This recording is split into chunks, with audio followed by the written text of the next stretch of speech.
vous avez la maladie cœliaque, qui est l'intolérance au gluten, qu'on confond parfois dans les discours avec la sensibilité. C'est 1%, c'est un iceberg, c'est 1% de la population. Quand vous faites un diagnostic, vous en laissez passer 4 à 5, d'après la littérature. Vous avez la sensibilité au gluten non cœliaque, SGNC, qui est en fait plus fréquente, mais avec des chiffres, vous voyez, très variables, 0,6 à 13%. L'allergie au gluten qui est rare, personnellement, j'en ai jamais vu. J'ai vu un seul cas quand j'étais interne, j'en ai jamais revu. Donc ce qu'on voit actuellement surtout, c'est la maladie cœliaque et la sensibilité au gluten non cœliaque. Quand vous regardez les relations entre maladie cœliaque, S2I et sensibilité au gluten, eh bien, en fait, vous avez souvent les mêmes symptômes, notamment digestifs, douleur abdominale, ballonnement, troubles du transit, un peu comme dans la colopathie. Soit je suis constipé, soit diarrhéique, soit alternance des deux. Vous voyez. Et puis, il y a les syndromes extra-digestifs.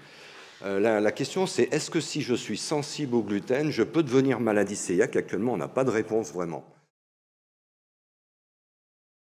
Les critères diagnostiques de la maladie cœliaque, donc c'est vous mangez du gluten, dans les jours à semaines après l'ingestion, vous avez des symptômes digestifs et ou extra-digestifs. Vous avez une amélioration rapide des symptômes lorsque vous faites une éviction du gluten. Et si vous remangez à nouveau du gluten, eh ben vous avez une réapparition des symptômes.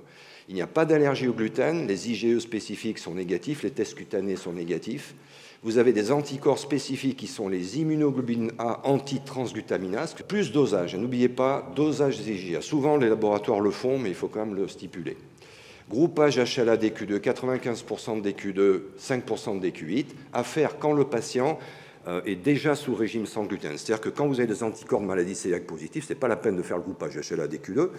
Biopsie duodénale, donc, le premier signe de la maladie cœliaque, c'est l'augmentation des LIE, des lymphocytes intraépithéliaux, et petit à petit, au maximum, vous allez sur l'atrophie. Mais c'est le premier signe.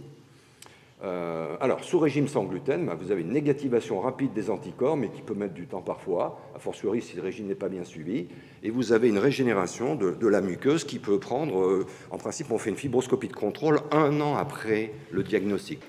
Alors après, vous avez tout ce qui est sensibilité au gluten non cœliaque. Les critères diagnostiques, pareil. Je prends du gluten, j'ai des symptômes digestifs ou extra-digestifs, colopathie, j'ai mal au ventre, je suis ballonné.